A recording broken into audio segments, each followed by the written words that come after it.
You have reached Adam and Joe, or the Maladjusted Misfits. From the podcast, the one where we talk about friends. We just want you to remember that you are lucky to be alive. So live every day to the fullest. Love yourself.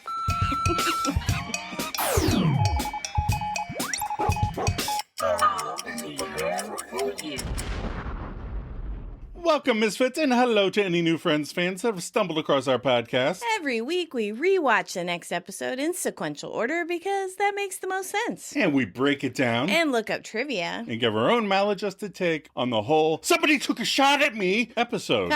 We try to make each other laugh. And fingers crossed, one of you too. Yeah, that's true. Hello. Hi. We're coming from the past into the future. Yes. We're recording this in the past, but it's a future episode. That's right. Because we're preparing for my road trips. Yeah. Yeah. Which hopefully you still be able to do with the snowstorm. Yeah. The snowmageddon that's coming. Yeah, the giant snowstorm that's taking over half the United States is approaching today. I really like those memes that says we could get 0 to 144 inches. It could start any time between now and next Wednesday. And it may not happen at all. Yeah. So, but I went to the store. Yeah. We're all good. We're hunkered down.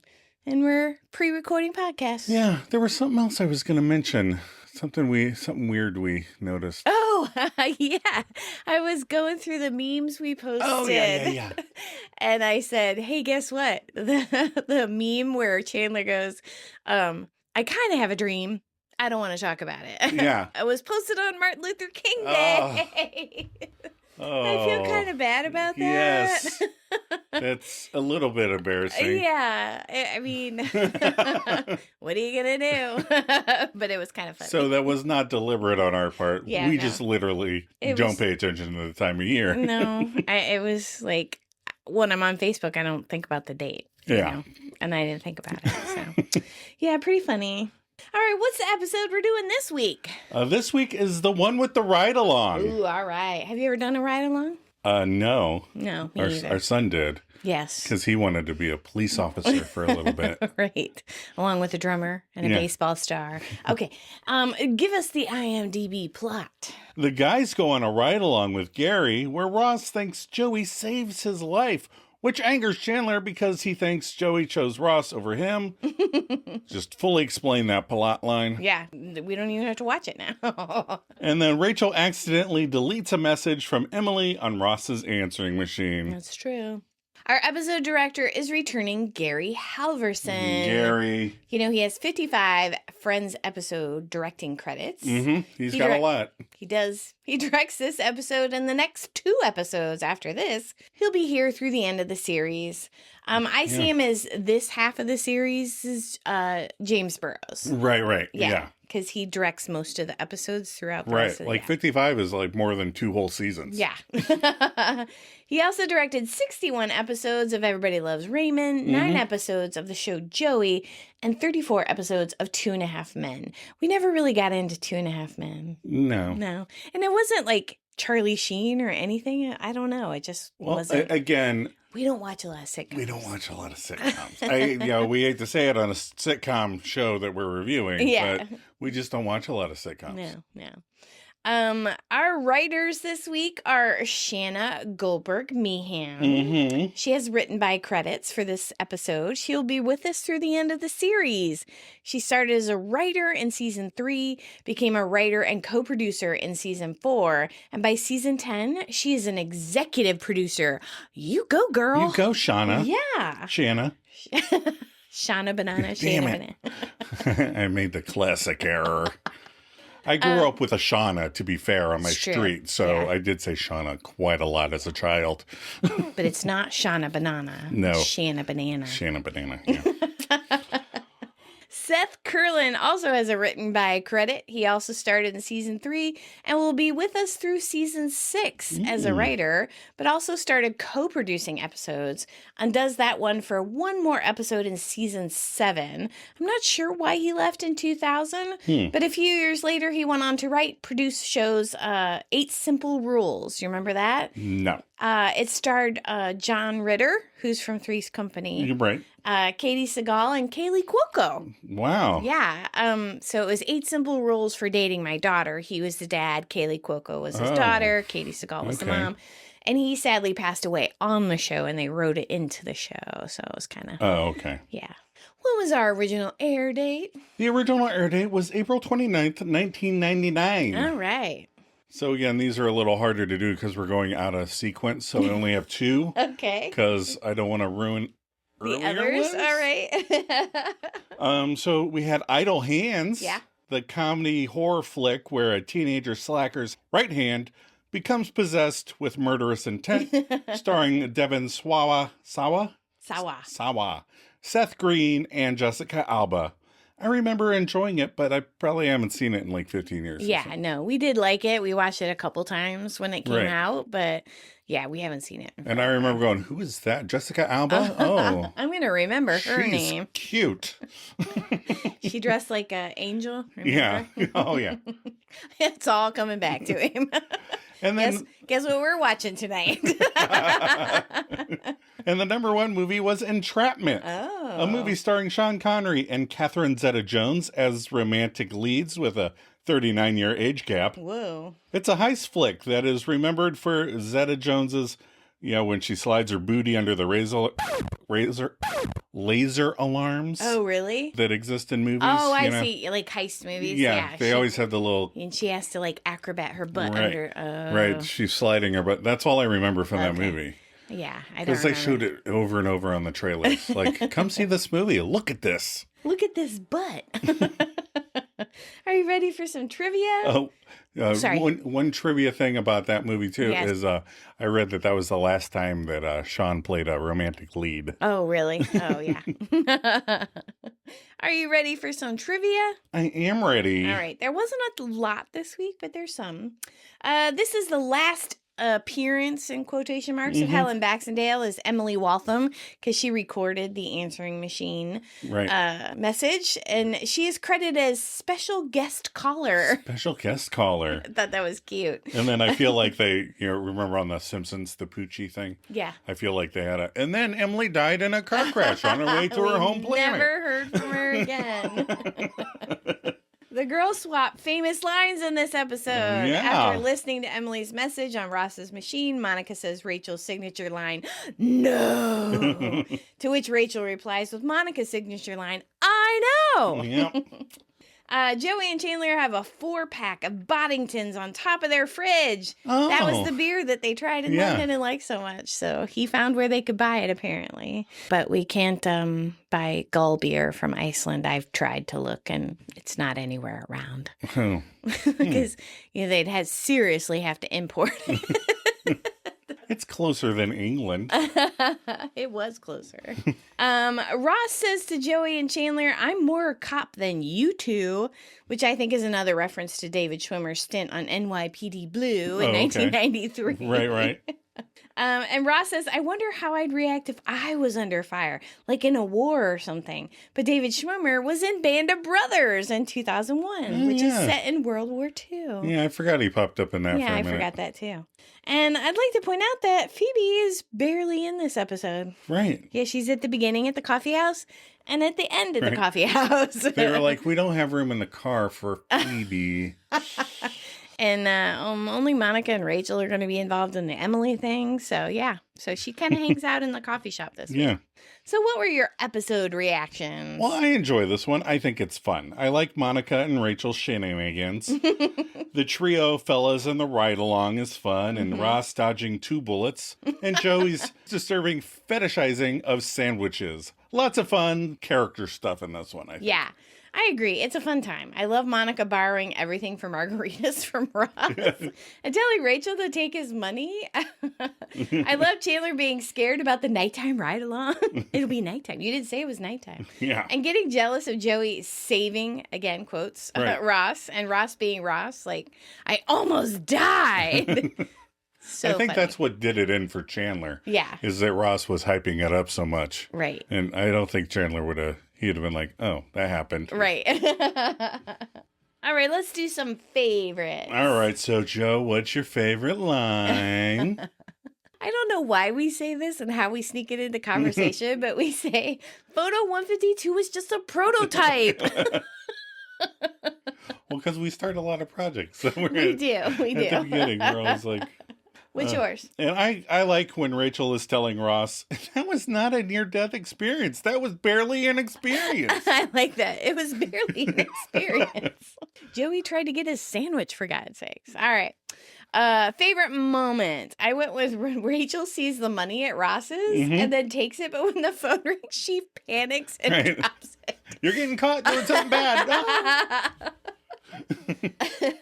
And you already kind of told about mine, but I really like when Mon and Rach are listening to Emily's messages and switches catchphrases. It's too funny. Yeah, it's really funny. And I remember watching it the first time and going, oh, they switched lines. Right. It was so fun to see that. It's the little things as fans that you're like, that was pleasant. Yes, that was fun. Favorite outfit, I'm gonna say, since they were in the same clothes for most of the episode, I like Rachel's gray pants, black loafers, and tank top. And then she had that cool gray jacket with an iridescent purple lining. She looks so cute. I thought that was the same jacket she wore last week. So she wore it with a suit dress last week. Right. Today she has on pants and a tank top. It's cute. No, last week I like the light blue. But yeah, last week you were complaining about it, and this week you're... I was complaining about the tan suit. Oh. The tan polyester suit on her first day with a white t-shirt. Yeah, it was all blending together. I thought it was the same jacket with different under stuff. No. What is your favorite outfit? Well, I had trouble kind of finding one because, like you said, they don't switch a whole lot. Yeah. I mean, everybody looked fine, but I liked in the end scene, Phoebe has on a brown dress and a yellow sweater. She kind of looks like a bumblebee. It's cute enough, I guess. All right. I feel like we're taking the best outfit less and less seriously as we move through the episodes. Well, they get better, but when they're all like in the same scene, like we're gonna have trouble with when they're stuck, when Ross can't flirt because you know, they're all stuck in the apartment at the same. Well, I don't remember what they're wearing. That's true. All right, let's talk about themes we explored in this episode. Okay. Theme 1. Almost dying from a car backfire and having a newfound respect for life. Yeah. And theme 2. Meatball sandwiches. Yes, you do love meatball sandwiches. I do. Theme 3. Deleting a message off someone's answering machine / phone. Yeah. Young kids might not know what answering machines are. No. Like a voicemail, deleting a voicemail. It'd be like deleting somebody's Facebook post about something. Yeah. And theme 4, sorting your photos. 152, birthday / dog, or dog / dead. I love that she says, or you can find him under dog / dead. I know. All right, we're going to take a quick break before we break down the episode. Okay.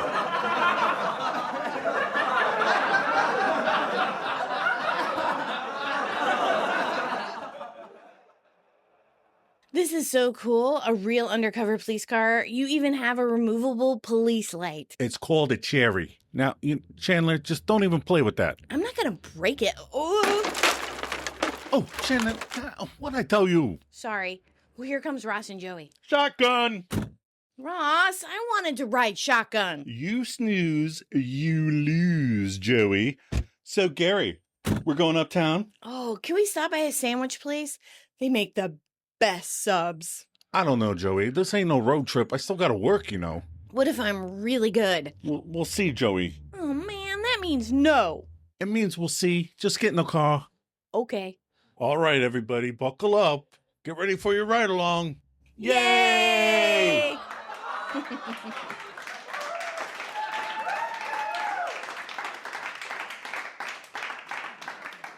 All right, we are back. And we start in the Central Perk. Chandler, Rachel, Joey, and Monica are sitting on the couch as Ross is getting some coffee. And Monica whispers to the gang, okay, guys, listen, don't forget that tomorrow's the day that Emily gets married again. So whatever we do, just try to really keep Ross's mind off of it. Should we kill another scone, maybe? Maybe some tea? I don't know. Stupid British snack food. Joey agrees. Oh, yeah, good idea. Ross returns and Chandler asks, hey, man, what's up?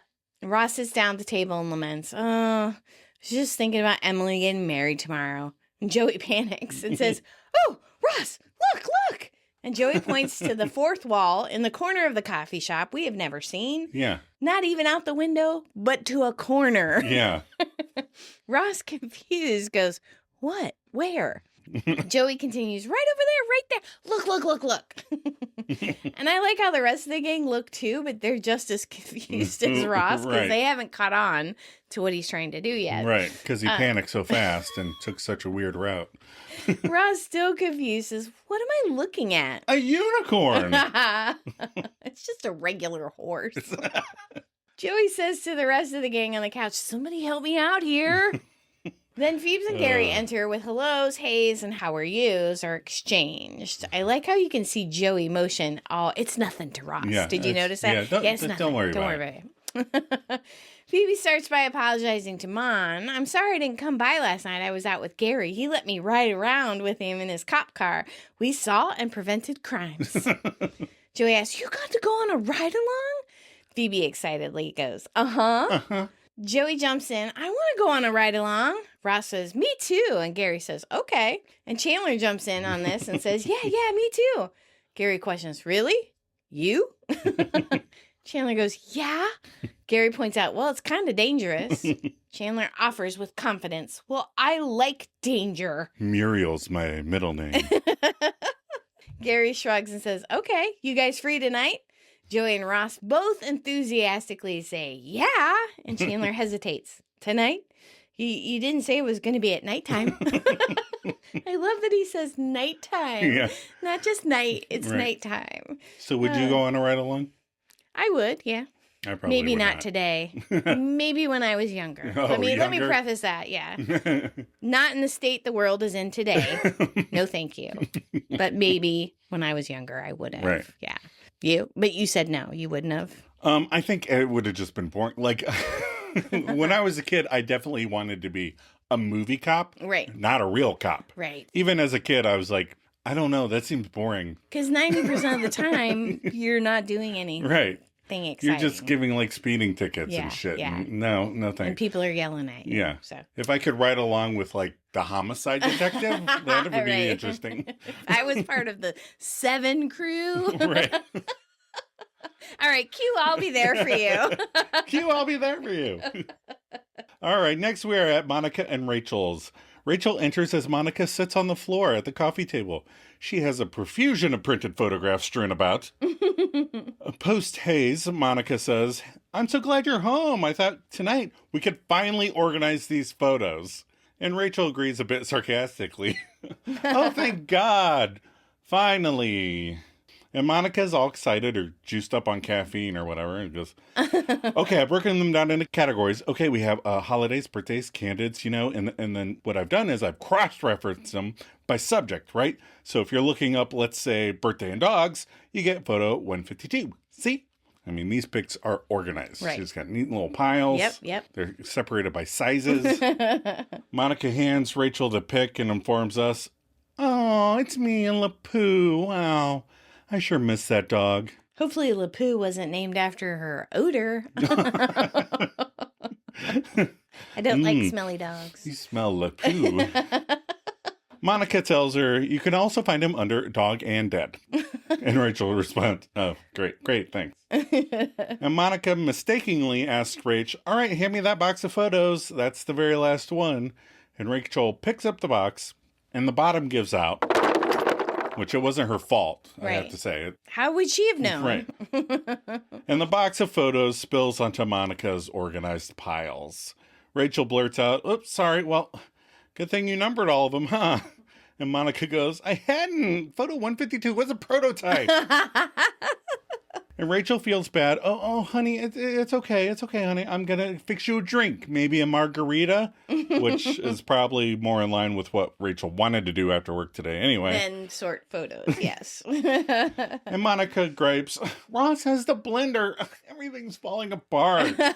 What's with the whining? Wait, what's she been doing all day? I don't know. I feel like she's in a weird mood. Right? If Rachel knows anything, it's that the Gellers spiral very quickly when things go off track, so she calls Monica honey again and continues, "It's okay, listen, I'll go to Ross's and get the blender. You get all the margarita stuff ready."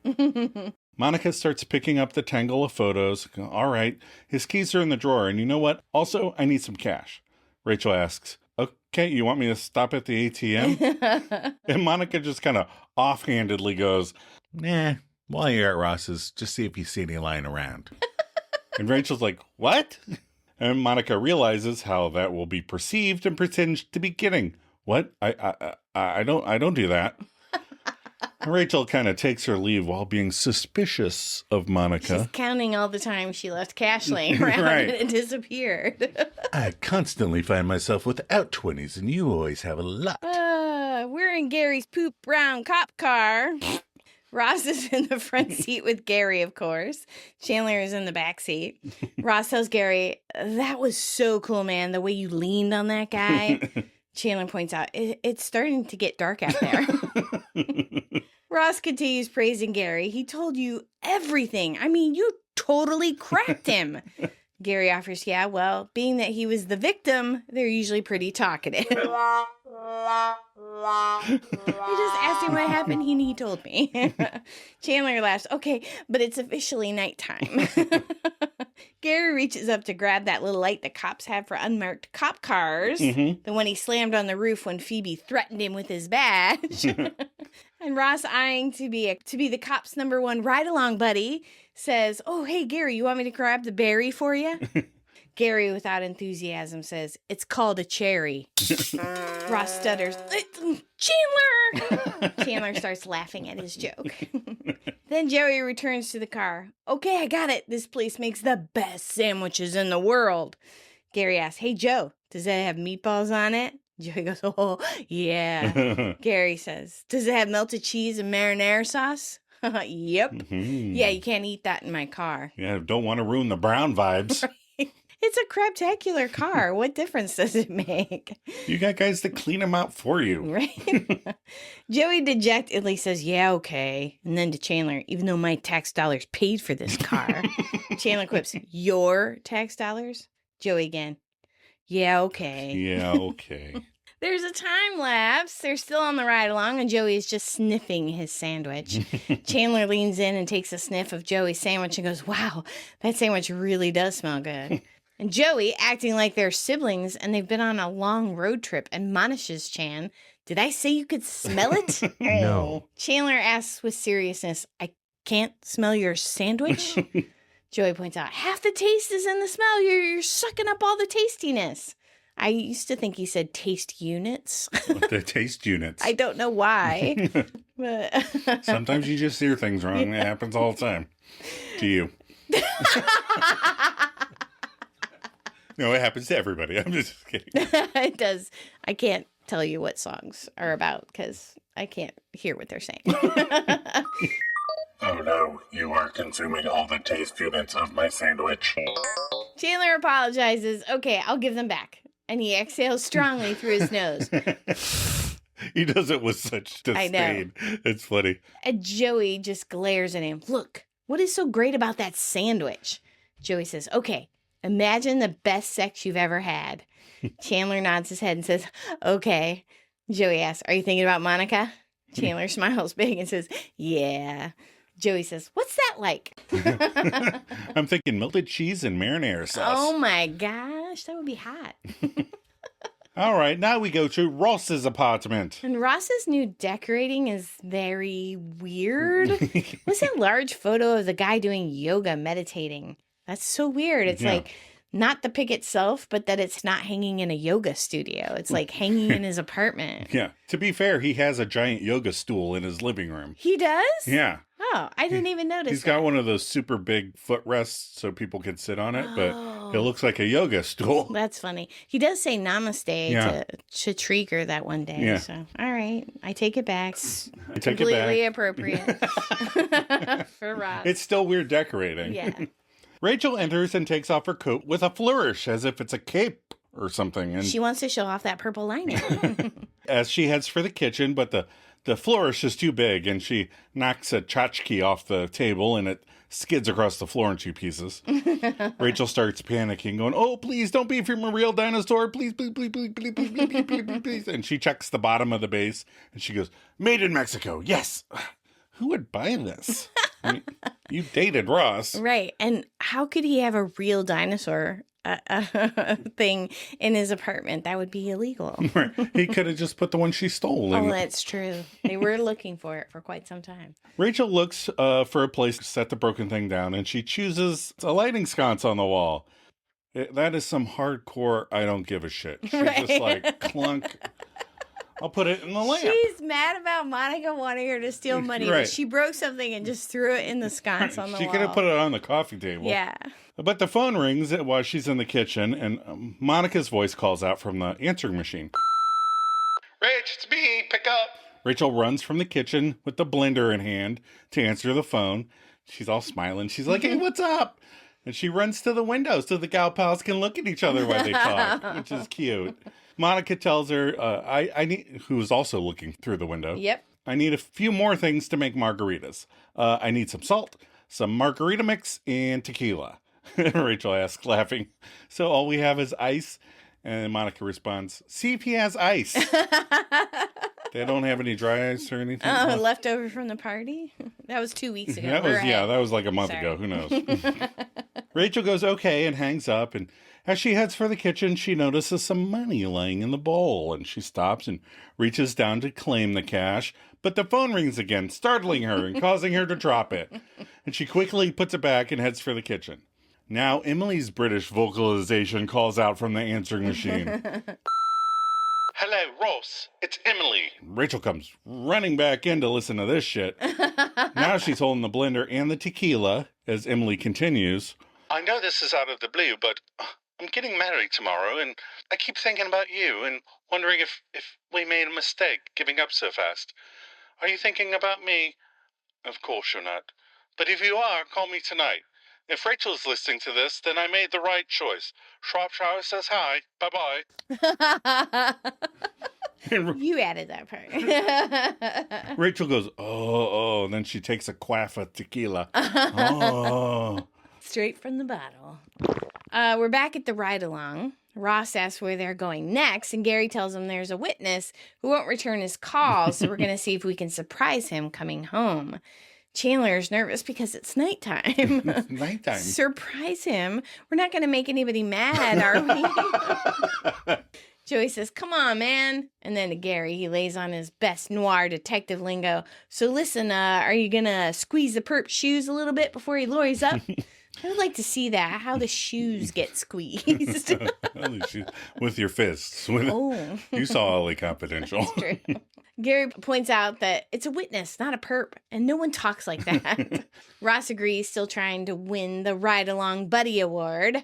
Yeah, no one talks like that. No one talks like that. I like how Ross throws out a New York accent. He's from Long Island. Right. He would have a New York accent. Joey teases, oh, what, like you're Mr. Cop? And Ross says, hey, I'm more cop than you two. And Chandler asks him how he's come to this revelation, and Ross points out that he is in the front seat. I'm Gary's partner. Chandler shares, you know what? When you say partner, it doesn't sound cop. It sounds gay. You're Gary's partner.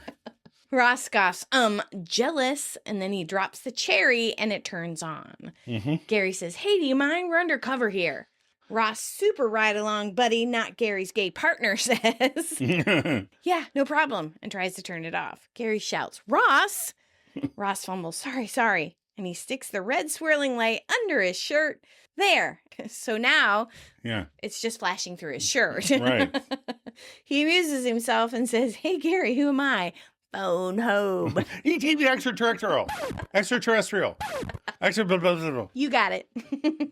Gary just glares at him. There is another time lapse, and Ross has been demoted to the backseat with Joey and Chandler, and he's not too happy about it. Nope. Chandler teases, look at Officer Ross riding back here with the visitors.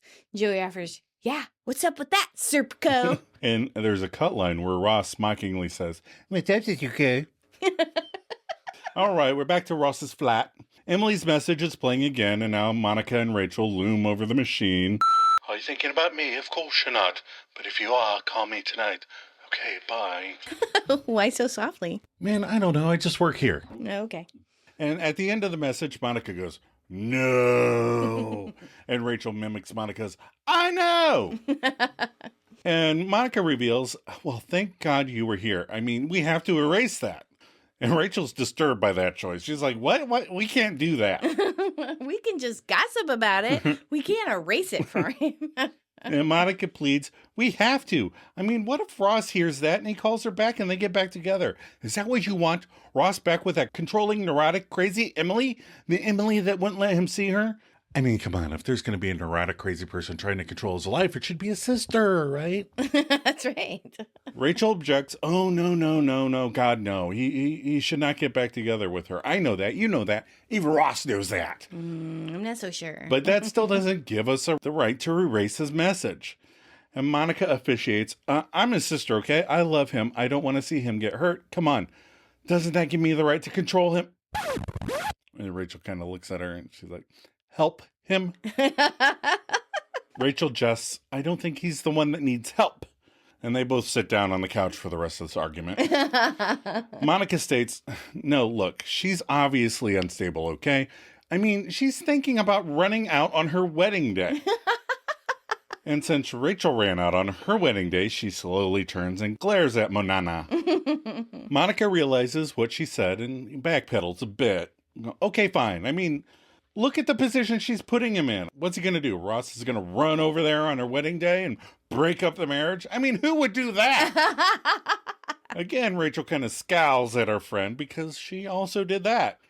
Monica concedes, okay, fine, all right, but you know, it's different. Although it did involve a lot of the same people. I do love that part. Rachel uggs and Monica speculates, you know what? This is obviously some kind of twisted joke she's trying to play on him. I mean, he just finally got into his own new apartment. Yep. It's been months. She's already engaged and getting married. So see, it's those names. Rachel defends Emily. Okay, you are crazy. I'm sorry, but she sounded genuinely upset. And then Rachel, well, she doesn't so much hit the play button as much as she slaps the answering machine.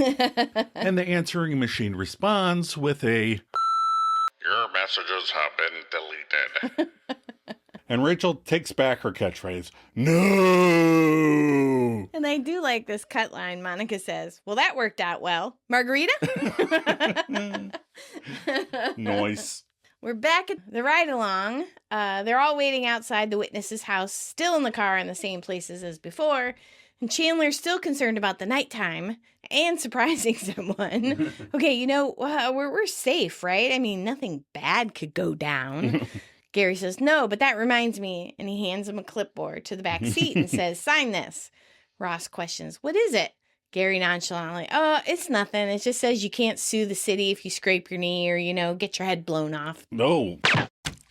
Chandler, in his Chandler ways, goes, oh, hurry up. I want to sign that. Gary sees the witness and says, okay, here he comes. What is he doing? What the hell is he doing? Ross starts to panic. What is it? And Joey asks, is everything okay?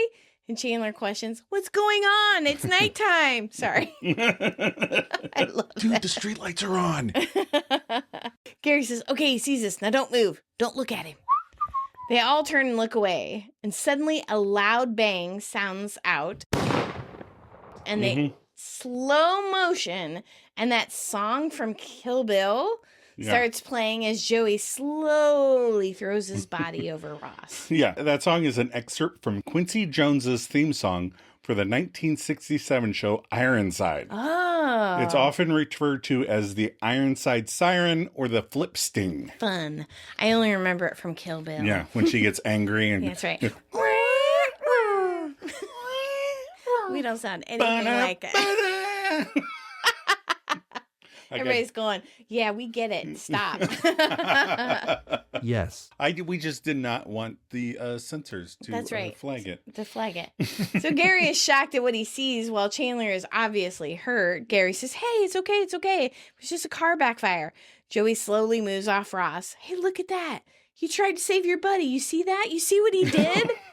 Easy. Joey asks Ross, you okay, man? Ross is shocked. Uh-huh. Thanks, Joey. Chandler says what I say when the dogs are loving all over you in the morning. Hello. And Joey offers a hi. Hi.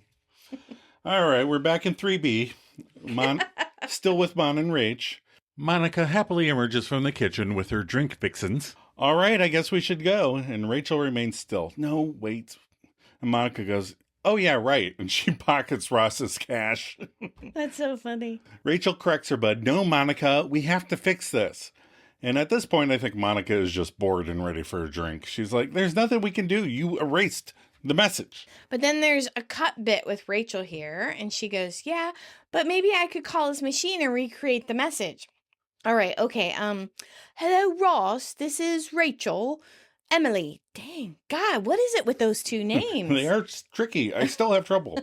I do so wanted to say that I'm going to be getting married to another British person, and I'm having doubts and scones. Oh, I can't remember what she said. And then Monica has a cut line where she replies to all of that with, yeah, that's the problem with this plan. Rachel, come on. The message is erased. There's nothing we can do. He's never going to find out about it. And then back to uncut territory, Rachel argues, unless we tell him. And Monica goes, fine. If you're going to be totally rational about this, I can't argue with you. You want to tell him, tell him. I just don't want to be part of it. I need to put that in my back pocket for another day. If you're going to be totally rational about this, I can't argue with you. The phone rings yet again, and Rachel implores the universe, oh, maybe that's Emily calling back to leave the exact same message. Oh, poor she Rachel. forgot that she had already called. Yeah. But we hear Ross's voice then. He goes, hey, Ross, it's you. I just want you to remember this feeling. You are lucky to be alive. So live every day to the fullest. Love yourself, okay? Okay, and also get some stamps. Bye. That's the end of the message. So he had to stop somewhere Yeah. with a payphone. Yeah. Because this was before cell phones. Somebody had a cell phone earlier. Did they? I think Ross had one. Oh, okay. Never mind then. Because we were like, ooh, somebody finally has a cell phone. I think it was Ross. But Monica wisecracks, wow, play that message for Emily and this whole problem goes away. And Rachel agrees with her, right? Ew, never mind, Ross. You go ahead and keep loving yourself. Oh, we're back at the perk, and the guys are returning from the ride along to find Phoebe already there. Mm-hmm. Gary shouts, hey, anybody want to meet a hero? Phoebe gets excited. John Glenn is here? Aw. Gary says, no, Joey. And Phoebe has a cut line where she goes, Joey's never been to outer space. I love that. Ross excitedly tells Phoebe, we had the most incredible night. Okay, so we're in the car, and Gary says, wait, hold on. He goes over to Phoebe and gives her a kiss and says hi. Phoebe smiles back and says hi. And then Gary says to Ross, okay, go ahead. Okay, go ahead. Ross, adrenaline rushing, says, okay, so we're in the car, right? And bang, a shot was fired. And Joey, with no regard for his own safety, throws himself on me. Phoebe praises, my God, Joey. Chandler is pouting and offers, it was a car backfire. Ross agrees, yeah, but he didn't know that. And Joey looks at Chandler, yeah, I didn't know that.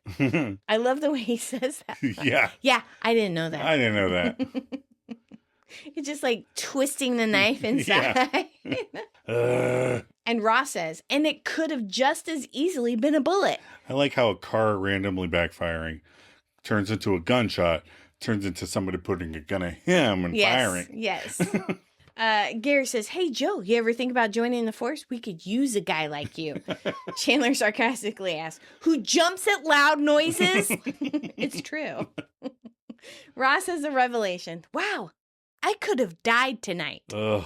Chandler gets up and starts for the door. Yeah, if the car that backfired had run over you. You know what? I think I'll go home before Ross starts rambling about his newfound respect for life. Ross does proselytize. I do have a newfound respect for life. Oh. Chandler returns long enough to say, oh my God, then storms out. And then we have a couple cut lines. Phoebe goes, Ross, I could have told you weren't going to die today.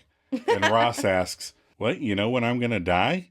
And then Phoebe mimes locking her lips with a key and then tossing the key away.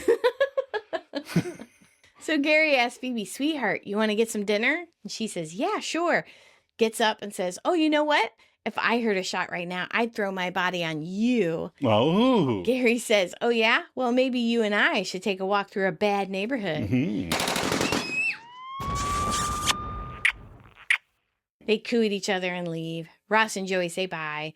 When they leave, Ross stares in awe at Joey. Joey shouts, cut it out, Ross. I hate to have to save your life and kick your ass in the same day. That was a runner-up. Me too. It was really funny.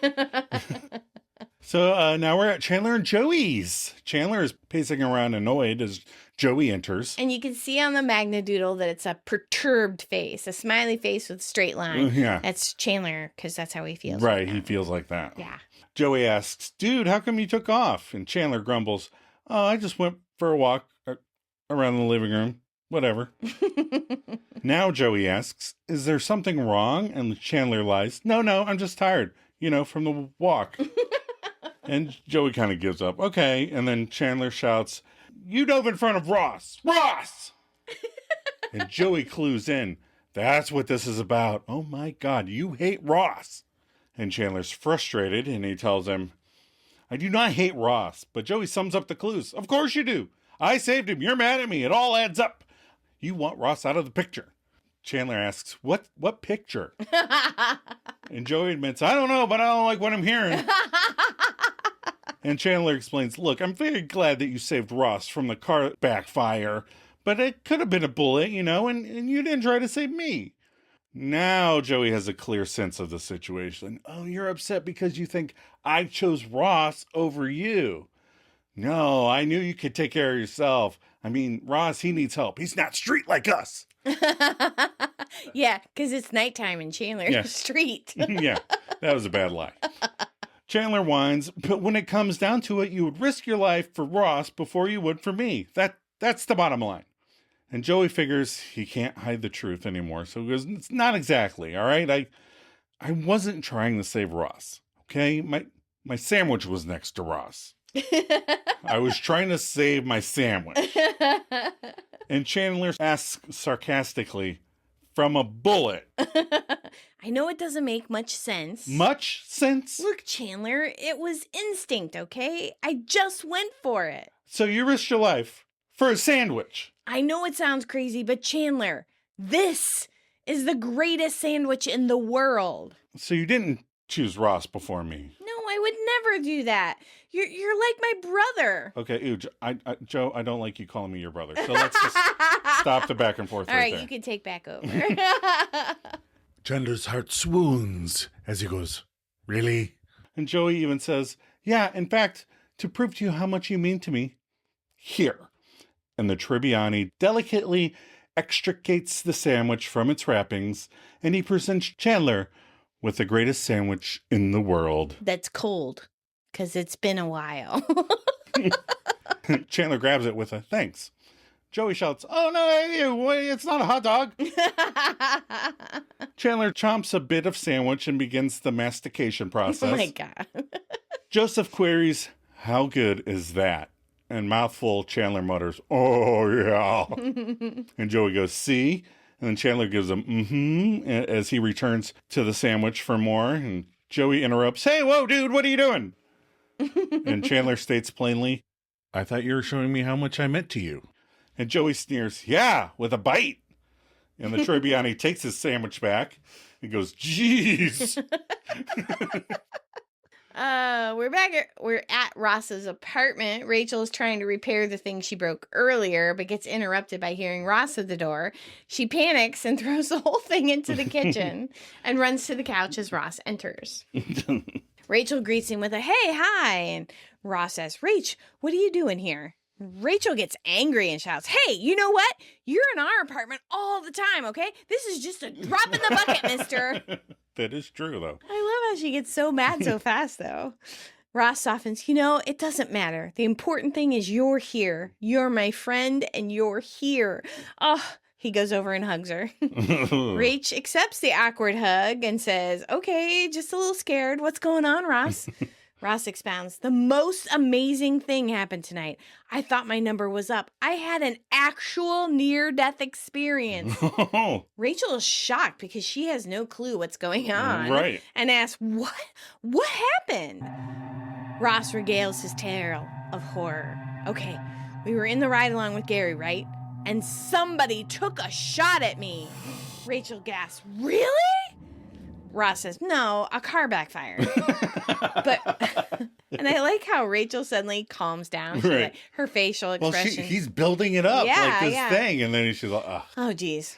I thought somebody was taking a shot at me. And Rach, I survived. And I was filled with this great respect for life, you know? I want to experience every moment. I want to seize every opportunity. I'm seeing everything so clearly now. Rachel questions, because a car backfired? Ross stares at her briefly. Okay, why are you here? Rachel says, well, I don't know if how this fits into your whole seizing thing, but Emily called you today. She goes on to tell him that she left a message, but she stops him from trying to play it because that kind of got erased and there's something wrong with your machine. And Ross asks, well, okay, what did she say? And Rachel offers, well, something about have second thoughts about the wedding and did you guys make a mistake breaking up? She wants you to call her. No. Ross goes, wow. Rach says, now that was a good thing I told you, right? Ross sits down. Huh? Yeah, yes, of course. Rachel says, okay, thank you, because I'm sorry, all right? Because you know what? She didn't want me. Never mind, it's not important. The point is, I was right. Your decision, okay? I was right. She starts for the door, stops and repeats, your decision. Your decision. Ross still stunned. Right. I guess I should call Emily. Uh-oh. Rachel stops. Penalty on the play. Okay, no, that's not the right decision. That's not right. No, Ross, no. Come on, I mean, that woman made you miserable. Okay, Ross, do you really want to get back into that? And the audience hated Emily. Ross hypothesizes, okay, look, yesterday I would have been even considered calling her back. But my ex-wife calls on the same day I have a near-death experience. I mean, that has got to mean something. Does it, though? Rachel exasperatedly says, oh, Ross, that was not a near-death experience. That was barely an experience. Ross offers, you weren't there. Okay, maybe this is something that I'm supposed to seize, you know? No. Rachel trying to rectify the situation. Okay, you know what? Maybe this is not about seizing stuff. Maybe this is about escaping stuff. Ross goes, huh? She goes on to pontificate. I mean, look, today you escaped. She pauses and rolls her eyes and chokes on death, you know? And maybe this is a chance for you to escape getting back together with Emily. Ross agrees. That does make sense because I do want to see some opportunity, but I really don't want to see or talk to her. You just need to reframe it. Yeah. I do like that line from him. Yeah. I don't want to see or talk to her. Rachel agrees. Well, there you go. Ross offers, yeah, maybe today is just close call day. Rachel laughs. Yes, close call day. Ross thanks Rach and they hug. Ross says, oh, wait. The message is blinking. Maybe you didn't erase it. Rachel questions, oh? Ross hits the playback button. Hey, Ross, it's you. I just want. He hits the stop button. Oh, yeah, that's an old message. Nobody needs to hear that. Rachel agrees. No. She heads for the door again, and Ross looks at the coffee table and says, hey, was Monica here? She goes, yeah.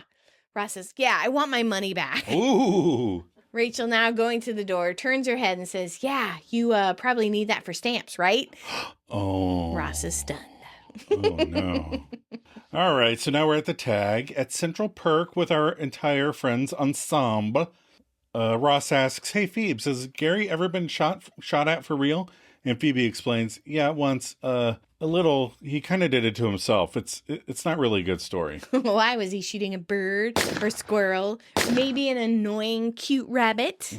Oh, Ross speculates, I wonder how I would react under fire, you know?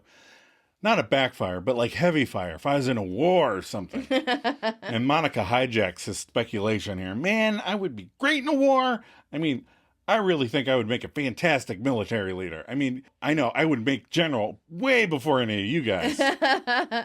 And Chandler, you know, her boyfriend asks, before or after you were shot by your own troops?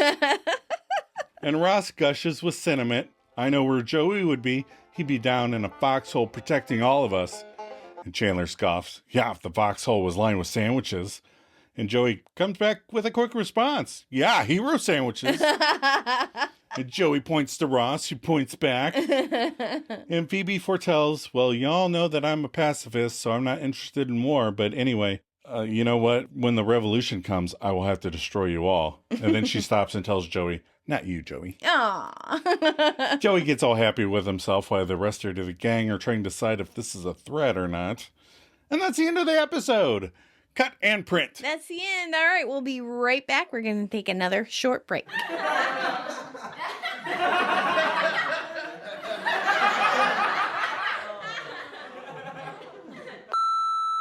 Playing old messages. Hey, Ross, it's you. I just want you to remember this feeling. You're lucky to be alive. So live every day to its fullest. Love yourself, okay? Okay. Oh, and get some stamps. Bye. Message deleted. Playing old messages. Hey, Ross. I just wanted to remind you not to worry about being put on sabbatical. A little time off might be a good thing. Oh, hi, Gunther. How are you? Okay, bye. Yeah, Ross. See how much a cotton candy machine is? Message deleted. Alternate greeting.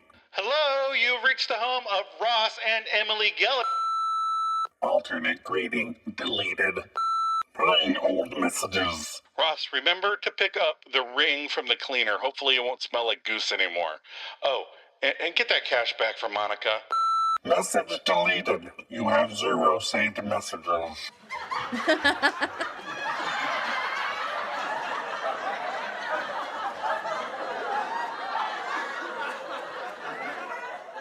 We are back to wrap up this Mamma Jamma. We're back. All right. What did we learn from this episode? Joe, what did you learn? I learned that Chandler is scared of the nighttime. He is scared. Well, he's scared of being out on the street during that time. That's right. And I learned that Joey would give up his life to protect a sandwich. I wish I felt a love for food that strongly. Yeah, no. All right, final thoughts. What are your final thoughts, Adam? I wonder if Mr. Waltham got his wine cellar paid for by Emily's newest marriage. Which won't last, by the way. I mean, we all heard that message. That's Come on. true. Yeah. Would you have called her back? I mean, what if Ross had called her back? Yeah. Again, Emily's actions when Ross said Rachel's names were justified. However, calling him when she's about to get married, no. No. Bad idea. What about our sweater vest? What about our sweater vest tracker? Well, our prior count was 6. Uh-huh. Episode total is 0. 0. So your overall count is still 6. Right. Yep. We have a couple left to make 10. What's our Magnadoodle tracker? Well, we had that smiley face, but it had a straight line. Yes. So it was because Chandler was perturbed. Yeah. Yeah. How about our rating for this episode? 8.1 stars out of 10 with 5,200 ratings. All right. That's not too bad. Yeah. It's higher than last week's. Yeah. Or the week before, sorry. So no one wrote in for this review because we're recording it in the past for the future. So I pulled one off IMDb. Here you go. Okay. This is Sassy P777 from August 2011. Close Call Day. The story with the sandwich is pretty silly, but it has good moments as well. I like when Joey gets all upset when Chandler inhales the air around his sandwich and Chandler exhales it. Or when he gives Chandler a bite from his sandwich as a sign of being best friends. Just a bite though, because Joey doesn't like to share food, but he did it to make his buddy feel better. Aww. I like Rachel in this episode, doing the right thing and being a total contrast to the selfish, controlling Monica, who we find out steals. LOL. The star of this episode is Ross. No question.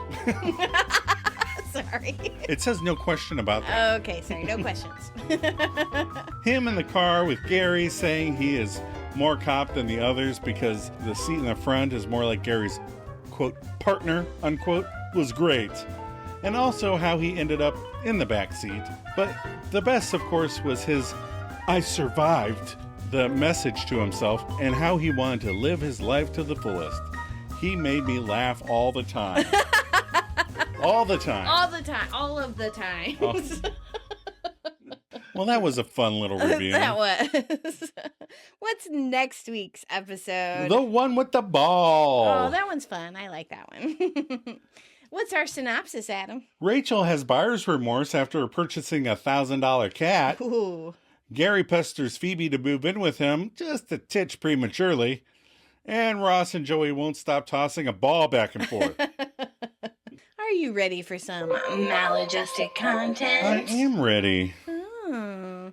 All right, so this week we finished watching Alien Earth. That was a TV show on Hulu? Hulu, yes. Alien Earth. Alien Earth. By Noah Hawley, who did Fargo and... yes. Can't think of the other thing. Legion. Yes. Legion with Dan Stevens, the Marvel show. Yeah. It was good. Whoops. It was good. It was good. I liked it a lot. Yeah. It's different. It's not like when they were on the ship that crashed, which I'm not giving anything away because it starts with the ship crash. Yeah, they show the crashing ship in the trailer. Yeah. It gave me, like, they did so much from the original Alien. It was kind of cool. Yeah. And then we watched some more Three's Company with the girl kid, which cracked her up a little bit. She giggled a few times. Yeah, she enjoyed it. So then we watched the James Bond movie No Time to Die with Daniel Craig in it. Yeah. It's really good. Yeah. It's sad because he, happily retires. at the end. Well, I'm not giving alert. a spoiler alert, but it came out years ago. Come on. Years and years ago. This whole show is a spoiler because we're talking about a TV show from years ago. That's right. But anyhow, they haven't picked a new Bond yet. No. Who's going to be the new Bond? I do not know. I still wish they would have hurriedly picked Idris Elba. Yeah. But now he's getting a little bit older, just like Daniel Craig was, and that's why he was like, I'm getting too old to do this. Right. So. Yeah, Luther's fine for me. He could just keep making those. And then we watched, you put in the movie House. Right. From the 80s. Yes. The William Catt starring. Yes, The Greatest American Hero. That's the TV show he was in. And I fell asleep. Yeah. Well, I had seen it before. Yeah. And we were just kind of tired, and I just turned something on. And yeah. And, Friday nights, it doesn't matter. If I've worked all week, I'm like toast. But I also worked on a spreadsheet all day. And she was just tired. Yeah. The House movie is silly. Not as silly as the other Japanese House movie. Oh my gosh. That one is so out there. You have to watch it just to compare. Just to experience. Yes. Just to experience. Because nothing else is like it. No, there isn't anything. There's nothing to say it's like this because there's nothing like it. Yeah. So that would be the old Japanese version House, not the 80s William Catt. 80s William Catt House. So, oh my God, he had that V-neck on. Oh yeah, he had a V-neck sweater on that almost went down to his belly button, and no shirt underneath it. Yeah, and he's talking to his neighbor. It was so weird. I was like, "Come on, man! It's not a sexy girl neighbor. It's the guy from Cheers." Right, it's George Wendt. It's Norm. All right, anything else? Nope. All right, let's wrap this up and let these people out of here. Everybody can hunker down for the snowstorm 2 weeks ago. So maybe we survive? I don't know. If you're listening to this, we survive. Oh, okay, because you have to edit it and post it. All right. All right, we're so glad you stumbled across our podcast. If you're enjoying it, please share it with other friends, fans. Or maybe rate it. Or leave a review. And if you want to contribute your thoughts or reactions to the podcast, send us your musings. We'll share them on that episode. You can also write just to say hey. Oh, come on, we want to hear from more of you misfits. Check the show notes for details. You know how to get a hold of us. Joe, are you ready for a cup of coffee? Always.